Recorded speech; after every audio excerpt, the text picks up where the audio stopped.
All right, well, welcome back to the channel. My name is Kevin. I'm Tarsha. And this is, of course, Conversations with the Crawleys, where we have conversations about faith, family relationships, and recaps, reviews, commentary on some of our favorite TV shows. This one is all about Married at First Sight, Boston Edition. We're there. Listen, we got some decisions that are being made. Mm-hmm. So this is what, night before they go off to make their decision. So this is content that you enjoy, you know what to do. Hit that subscribe, hit that like, request notifications. And share. And we will see you in the comments. All right. So, Mark and Lindsey. Mark and Lindsey. Yeah. Well, they've had their ups and downs. And if we're honest, more downs than ups. I mean, we don't know, right? As far as what we've seen. What we're able to see. But he had another tough week. Yes. He lost his cat. Yes. And they had to lay him down or her. Put the cat down, yeah. They had to put the cat down. And then also we find out that he had to place his mom in a facility where she could get more help. Right. And in turn, he had to come back and clean her home, which sounds like it was in a lot of disarray. Right. Because what Lindsey said was that, she recapping her conversation with the mom was like, you're in depression. So with that, I could imagine that the house was like a hoarder's nightmare, just, not wanting to go out. Right. Things may not be clean. Right. All those things. Right. So. Being able to keep up with things. Right. So they had to do a lot of cleaning because they showed the house and saying like, this is the end, and there were still like 6 or 7 bags of stuff, items, trash bags there. But Mark goes to talk to one of his friends because they still, again, trying to get advice from family and friends about, decision day and what to do. And his friend put out some really good points. I thought, like this person is there for you during the hard times. Right. Not when everything is all rainbows and butterflies. Right. Lucky Charms. And Right. But she is like sticks in there. Right. Like a trooper. Right. When you talking about some really hard times. Right. And he had to So he appreciates that she shows up when he needs her to show up. And I don't think that that's been the issue. I think it's been the times where it's just them being a couple. That's the problems that he's having. I think that, she shows up when she needs to show up, right? Right. And that may just be how she does with anybody that she's connected to, anybody that she cares about. May just be in her nature, right? Right. But he's looking for those other things as far as a wife. Right? A partner, somebody who's going to be connected with. So we'll see. Well, I guess it's like the things that they've discussed with the experts, not making things final. Right. Right. When you're trying to get people to stay, it seems like a lot of times you push them away. Like when Lindsey said, well, this is it. I'm not going to do this anymore. Right. But then you turn around and start doing those things again. Right. And typically people do that, right? Like I'm going to totally cut you off. And then once you can talk through it, you find out, well, I'm not going to cut you off. Right. We're gonna try. When you calm down, when you come back to reality. Yep. There's also a scene where they do a home fertility test. Yes. Because she's like, look, we're both kind of getting up there in our age. And as part of the decision-making process, we'll make sure that they can still handle business. And not handle business. And produce. Produce is the main thing. Produce a child. Right. It's the main. And so she's like, I don't know if he can do it. Okay. So basic biology. Men don't reach an age limit. Yes, there may be some effect.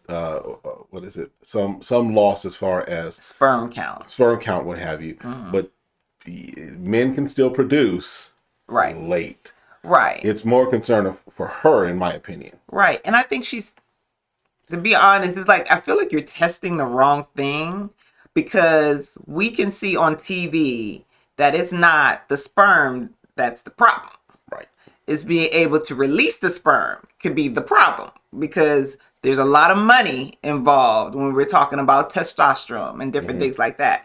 So, it was almost like a joke, like they were laughing about it, but he was like, yeah, I am kind of interested. I still got the swimmers. And he still could produce. And he was very proud of that. You know, and again, it seems like it's always about him and what he can't do and what she can. But a lot of times it's women who can't, you know, become fertile, and it's not an easy thing to test. Right. And so I think, you know, it's treading like, okay, having the conversation, you know, we want to have kids, how soon that's going to be. Right. And then what happens if we can't have children? Is there adoption involved? Yeah. Do she needs to see someone, you know, as far as that, or both of them? Right. So there are some great questions that you should ask when it comes to having children and deciding to have kids and all that good stuff. But I think it was just kind of funny, like, this is what they decided to do. And this is what she decided to buy out of all the items. Right. And he was like, you know, do I watch your video? She's like, if you can't, you know, make things happen with your wife, there's a problem. Yeah. Again, you got to be in the right space, the right space of mind. Yes. So, but as it came up on the camera in a few moments, like, you know, a few minutes later, right? Like you watching Krusty Krab when you watch SpongeBob. Yeah. A few minutes later. All right. So then she also meets up with her friend. Right. She calls her work wife. Her work wife. I guess, I don't know. I'm not going to play into that because I don't know because they didn't share. So I'm not going to elaborate. So, and they're talking about the relationship that she has with Mark. And just kind of, again, the same ups, downs. Yeah. Is he the right one? Yeah. Can I see this being long term? Can they figure it out? Right. You know? And I think she was just sharing, like, okay, what are the intangibles? You know, what are the things you can work through? Right. You know, how can it get better? Because at the end of the day, they've been together only 8 weeks. Right.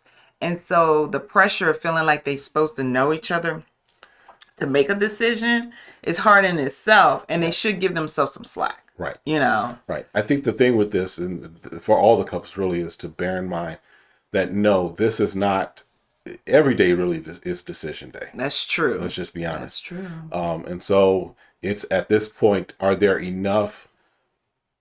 too many red flags for you to continue? Or do you have at least enough progress to continue to build? And for Mark and Lindsey, that's going to be the thing is, are there too many red flags? Or is there enough progress to continue to build? Right. Because even in their last date, right? They're over at his mom's house. That was kind of the surprise. Right. Because he brought sushi out. Yep. And originally he didn't really care for it. He's a chicken tender type of guy, right? Right. And I'm like, is that because of just kind of how he lives? He never gets out of the box.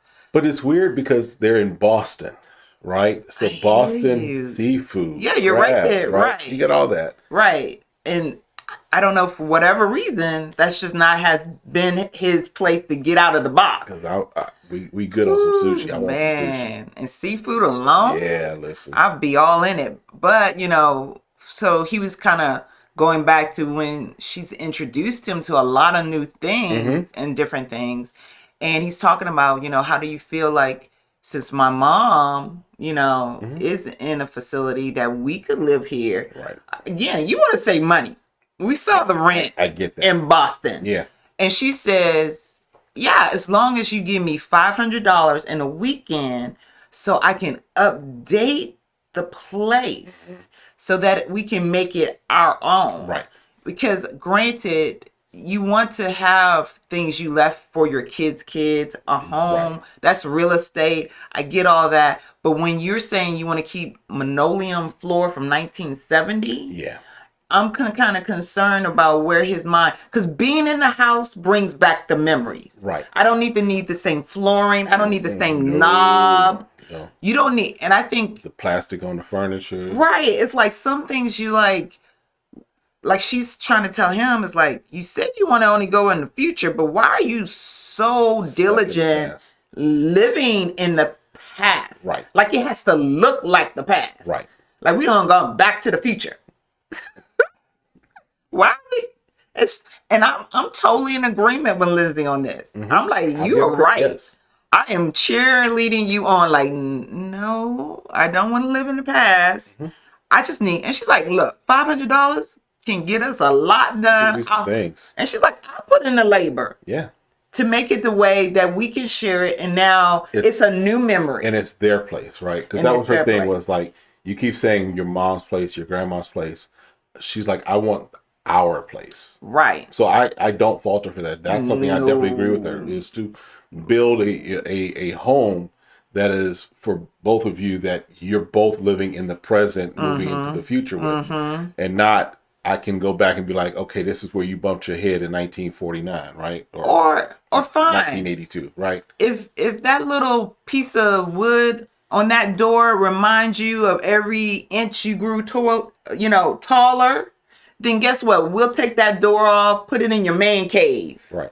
But the rest of the house, we'll put it in the kids' room so that when we have your kids can mark their growth alongside yours. Boom. Cool. We'll repurpose it. But we don't need to have the same cabinets, the same paint, the same fixtures, the same everything that your grandma and your mama had. To have a memory. Doesn't work. Doesn't work that way. Take a photo. There's other ways to do that. Yep. So. All right. Steve and Noy, she starts off meeting with a friend of hers. And again, he ain't got a job. And I'm like, we're missing film. I'm just saying that. There's something cut on the cutting room floor. Because I'm like, why? Or even if you say, I'm just not comfortable yet, I'm concerned how this might change how you feel about me if I show you my account or what I got saved or whatever. Right. Because there's a scene that comes up. Yeah, because one of the things that she does say that I thought was okay, I get where she's at. She says she trusts, but it's scary. And let me help. That's just life. Whenever you are embarking upon a relationship with someone new or with someone and you're looking long term, right, you can trust that person, but yeah, it is scary because now you're like, okay, what does the future hold? So I get that. Yeah, and in perspective, right? So what if you did marry a man who has a job and then he loses his job and he doesn't know how to bounce back if his entire identity is found in his job or his career? When someone can say, I can go ahead and decide to leave a job and go around the world, that means you know how to take care of yourself, right, and make sure that you have what you need, right? Because he didn't say he went around being a bank robber, right, and that's how he survived, right? So it's like how we're stuck on one perspective, but at the same time, what you feel is security could potentially not be security. That's true, especially in this economy, y'all. I'm just saying. So, but yeah, one of his friends comes over. And female friends. Yeah. And they do some ring shopping. This brother on the site. Now, I look at stuff because I'm like, okay, let me just take a look. It wasn't like he was at I Spine. He wasn't at like JCPenney discount. No, he was not even at Kay's. He didn't even go to Jarrett's. What was it? J. Allen, Joseph Allen, something like that. Right? Yeah, it sounds expensive. So, well, I went on the website, right? So I'm looking at because I think they even showed some of the prices. I think I saw like $10,000 for something, but I'm just like, okay, let's take a look and see what kind of is there. So I'm looking at the ring settings, and then I start to look at what the diamonds, as far as what we saw, the descriptions of the diamonds, right? He was going like nice, fine, clear, like 1.5, right? Them diamonds. Starting. He said them diamonds. Them diamonds was just starting. Just the diamond, not the setting, not anything else. The diamonds were starting at like $8,000. Right. So putting together an entire ring, you're talking about a $10,000, maybe $12,000 ring. Right. Bro, man. You can't do that and not have a job. That means like and you're not going to do that for somebody that you're iffy on whether or not it's going to continue. And you're not going to do that, and because I'm sorry, if you and I were like in this situation, and I didn't know if we was going to continue or not, but I want to make a gesture, I'm down in the Walmart jewelry section, Shut right? Up. You said Walmart jewelry. Okay, section. Fine, the Target jewelry section, right? Wow, no. Okay. No, that doesn't qualify. K's. Okay. Okay. But here's the thing. Again, we've been saying this. I've been telling y'all. I'm looking at his resume. I'm looking at his LinkedIn. I'm looking at what he buying. I'm looking at what he's doing. I'm looking at what he's buying. I'm looking at the fact that she ain't never had to come out of pocket. He ain't never left her to wash dishes while he kind of duck out the back door. I never see her lay down no credit card every time when they go in that nice restaurant. He got some money set aside. He good. So for bruh man to say, out of my savings, and I don't know what's going to happen on decision day, I'm about to get you a 10 grand, 10K ring, I think he good. Because why would you use all your savings and you don't got no job? And if you want some girl, and even if he's getting it on credit, here's the thing: he still got to have some kind of income, some kind of thing. That's what I'm saying. So again, is he pay, I think he's paying cash. I think he's paying cash. So you can go around play you want to and then roll out on him, and this brother making 6 figures from whatever he got going on, because we can't get out of our way. Right. And obviously she's falling for him knowing that he has no job. Right. I just want someone, if it's not on the cutting room floor, say something, but girl, what if? Right. I will be your what if friend. Right. What if this dude has the money? Because currently in Boston, he living by himself for someone that does not have a job. So what if? Right. Currently right now, he's buying you and your pet from expensive places. Did you look up how much that costs? Mm-hmm. What if? Mm-hmm. So for the right things, he applies the right amount for things. Right. So what if he has money? What if he decides, okay, I need to go back after you tell him, boo, I just need you to come up with tell him how much you need for him to come up with. Well, so far, according to her, it's $40,000. That's what I'm saying. A year, not a month, a year. So I'll be the friend that says, screw the job part. What I'm hearing you're saying about him and his family, how he operates. Give him what you need a month to feel secure. A month. Right. So if that's and it sounds like that'd be $2 or $3 grand for her. For her, let's just say $3 grand a month, right? That's actually giving or $3.5, $4 grand. Let's say $4 grand a month, right? That's $48,000 a year. 48. I think you talking about after taxes? I'm talking about before taxes, or however. Basically, if he can come up with $48,000 a year. No, $4,800 a month. Because I'm saying, tell my friend, I would tell her taxes, like, whatever. Right. Okay. Tell him how much you need him to come up with a month. He good. And leave it at that, girl. If he says, I got you, I'll make sure I have that per month, then you're going to have to trust that. Because everything out here is very fleeting. Right. So I want to know if she got that friend. It don't sound like it. It don't sound like it, but we'll see. And her brother definitely ain't like that. All right. So then, they're having that conversation. They're laying in bed their last night together. Mm-hmm. And they ask each other kind of, what would you do differently? Mm-hmm. And he's joking. He's like, look, I'd have a job. Right. That way that would cut out 98% of our issues. Right. Or what they're making the issue. Right. What she's making the issue. Right. And he's like, I'd have eaten the pasta. That way you wouldn't have gone off on social media and run out the house and right. disappeared for a day. Right. I'd have had the overcooked pasta. Right. And they're laughing, right? Right. They're like, okay, looking in hindsight, let's look at all this, right. Because my understanding, the reason why he didn't go back into a job is because he wanted to focus on the marriage. Right. And I think one thing we do need to say also is that, they bring up the clip of him saying, well, if I do this chore, then you need to take this. And she's like, no. She's like, well, he's looking for every item and different stuff to do. Well, isn't she? Because she's saying he has no job, right. Then you should be able to take care of all the chores, take care of my dog, right. wait on me. Right. Because I'm not seeing you working for your income. Yeah. So, all right. Then Elijah and Katina. Yes. Again, he still has issues with her going to school because he meets with his coach, right? His mentor and his coach. Well, it's not an issue about her going to school, but the ability. Her going back to school. And how that's going to impact him traveling. Mm-hmm. Now, he got a job. Yes, they he has talked a job, about it. Right? Right.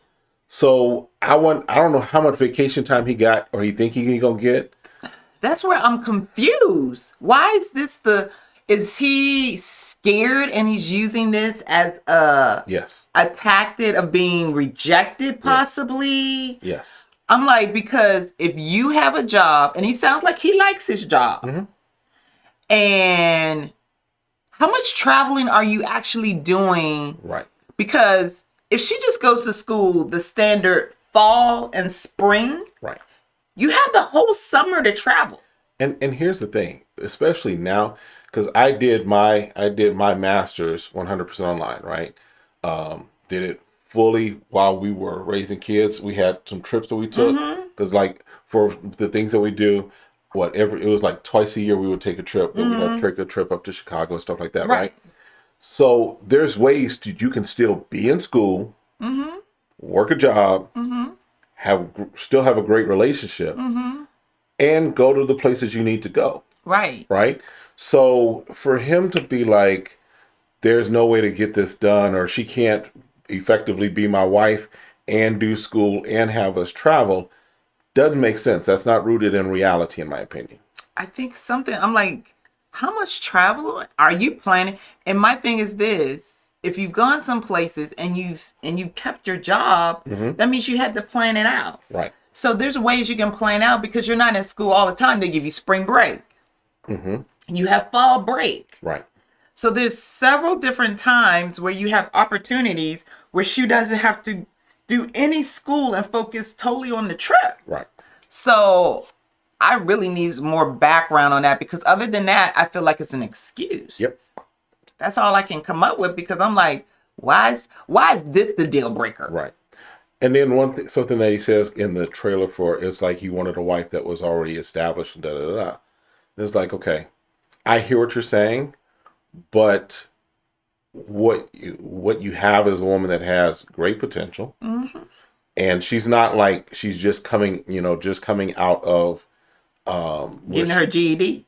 Well, not only that, but just coming like where she's just has no clue about anything, and she's trying to figure life out. No, she has a plan, right? Right. It's not like she just. It's not like she just decided schooling is important to me. Right. She decided that, okay, I want to do a career, and it looks like nursing is one of it. And you can make a lot of money doing nursing. So I think you got to give her the credits that's due her, that she hasn't done anything out of order in her life to make it so chaotic. And here's the other thing. Let's just talk about this for a second. Here's the other thing, is that I think that we spend too much time trying to convince people to decide their career at age 18. True that. Hear me. When I first went to school, I thought I knew what I wanted to do. When I got into it, it's like, oh heck no, this isn't it, right? Right. So I think that there's this idea, and yes, this is a tangent, but I think there's this idea that we have to have people deciding what they want to do immediately at age 18 when they're going into college. Right. And that if they don't, then they're behind in life. Right. When the fact is that sometimes you don't figure that out until you may be 22, 23, so on and so forth, right? Our daughter went to school for one thing initially. Right. She thought she was going to be a doctor. Right. And then changed and now she's found her passion, and she's really trying to move forward in her passion. Yes, she's 23, but she's moving forward in it. And we're not holding her to what she thought she was going to do when she was 18. Right. Or when she thought she was a young kid, right? So we have, like we always told our kids, okay, if this is what you want to do, let's just dabble in it. Right. See how you could be influenced and see if that really what you want to do at a young age. And even schools are doing that now. Like their first year, they don't want you to declare a major. Right. They might say, okay, start some classes. Right. And then your second year is when you finally make your decision on, what you want to get a degree in. Right. Because even when you get a degree, a lot of people don't work in the field they get a degree in. And so I think in this, I'm just really curious of him making this the deal breaker, Right. And I hope he doesn't just land on it, because I think as they're talking, even when they had their dinner, they went to and had their meal and everything, and just like and he drank from the wine decanter. Is that what he did? I was like, was that? I think that was I think that was the wine decanter. That wasn't a wine glass. That wasn't a cocktail glass. I was like, I think that was the wine decanter. Okay, I wasn't sure. So again, what I hear you getting at is that he feels he's polished. Yes. And he's not polished. No, he's not. And so, granted, when he was saying, I want this, I want that, I appreciate him getting his bills paid off and different things, all the accomplishments he has made. Right. But at the same time, I think he needs to relax and realize he's not all that. he has to realize there's more than one way to skin a cat. Right. Is what I'm getting at. Right. And I think she says that, you really pushed me. I love the tough love and the different things that you bring to my life. And he mentions how he feels like he has grown as a man and different things like that. So I hope for them, they can come to compromise, because he's talking about being selfish. Right. And unfortunately, I feel, my opinion is that when you get married, you no longer can be selfish. Right. Now, there's more about compromise in a marriage, because being selfish to me is like when I'm single. I could do anything I want, when I want, at any time I want. Right. But when you're married, it's like you have to take someone else into consideration. Right. And so him using the word like, well, I need you to be selfish. Well, being selfish, neither one of y'all would be married. Right. And in his defense, I'll say, I think what he's trying to say is, don't make the decision based upon how you think I will feel. Make the decision that you think is best for you and for how you're approaching our marriage, how you're approaching life. Make the decision that way. So in this respect, I get what he's saying. Okay. But yes, in general, in a marriage, you can't be selfish. You're not supposed to be selfish, right? Right. But in this situation, I think what he's getting at is, it's okay to make a decision that maybe I won't agree with, because this is the opportunity for us to make those decisions that are what we feel is best for us. And if I'm not best for you, make that decision.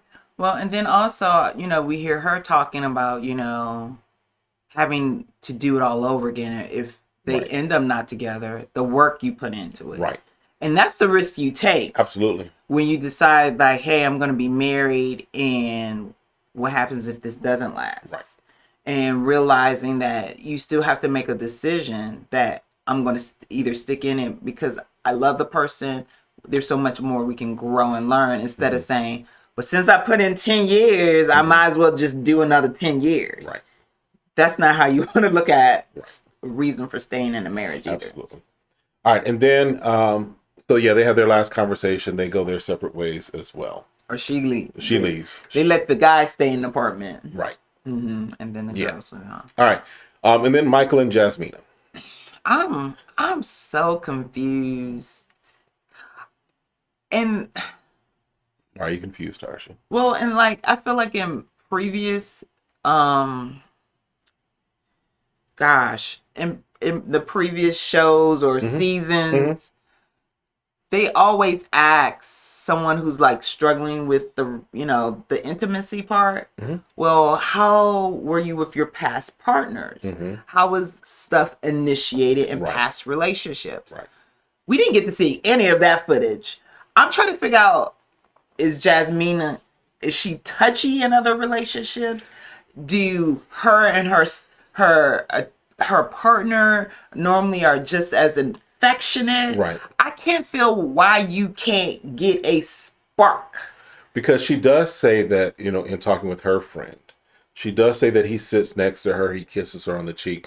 So she at least acknowledges and tells us that there are some actions that he's taking to try and maybe create that spark. And the friend asks, well, basically they come to the point of, do you need to know how he feels? Well, that maybe help. And she's like, yeah, that might be the thing that I need. But again, I remind you, Jasmina, as far as what we've seen and what we know, Jasmina has only had, as far as her, what she considers her serious relationships, long distance relationships. But what does that entail? Because if I'm in a long distance relationship, at some time I want some booty. So if you're away and then I come back and there's something happening. Or is that why you're no longer in the relationship? Because it started out and now we're only talking, but now I finally get to see you and then we're not doing nothing. Yeah.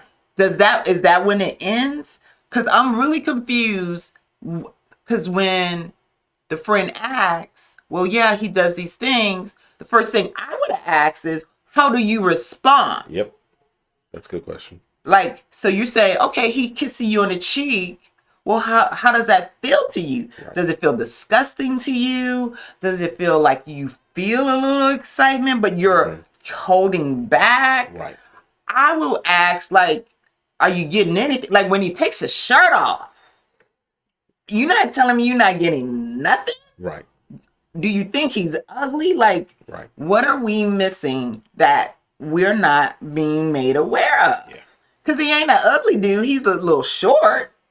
But especially when you put them heels on to go salsa dance. Yes. It was like. He looking like. But other than that, I'm like, I don't see anything featured be like, he's not the hunchback or no. It's like, so what? What is it? So yeah, so it's and again, when we first, just to kind of recap, when we first started seeing this couple, the issue, I had some issues with some of the things that Michael was doing, right?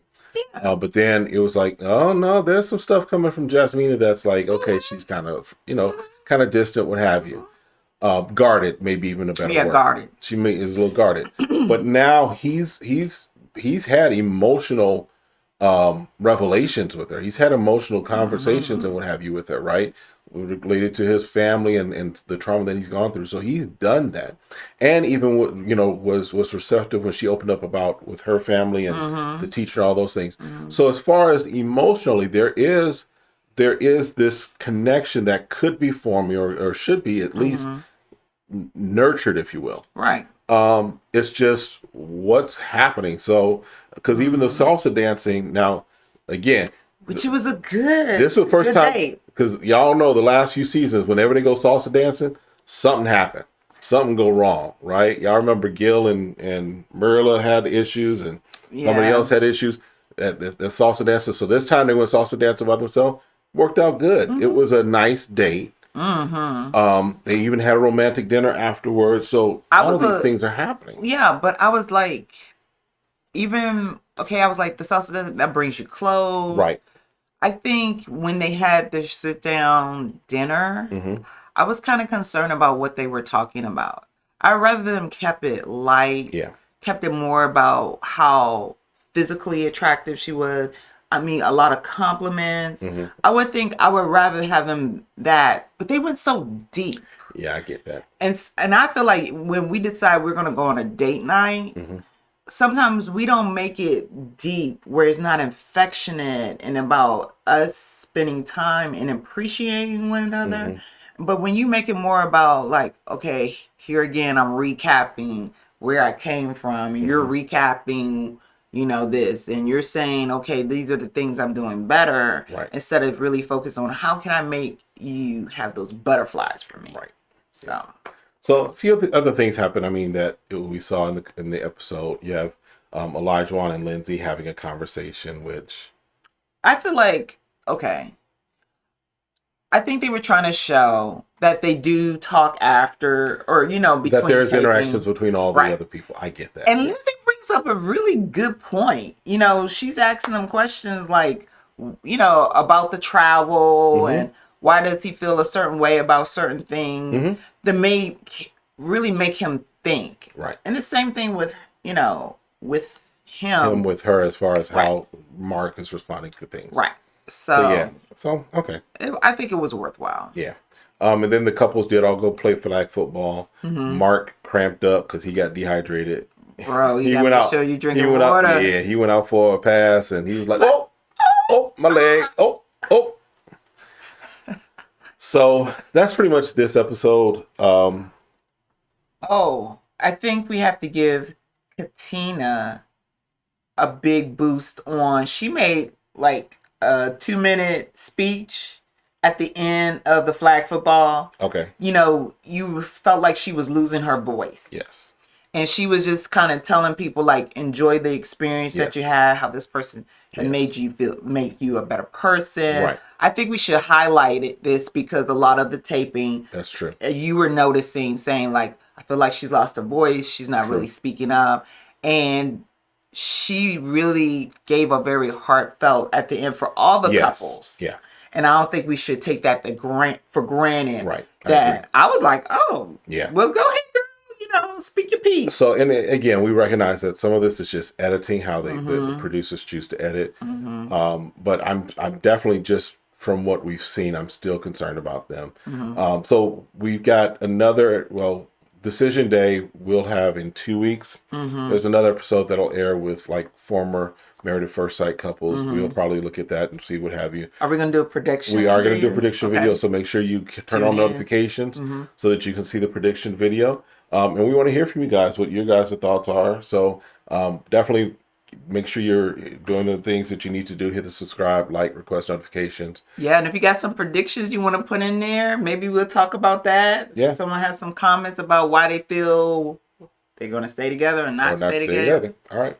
Well, look, that's it for this time. Have a great one. We'll see you next time. Be blessed. Bye.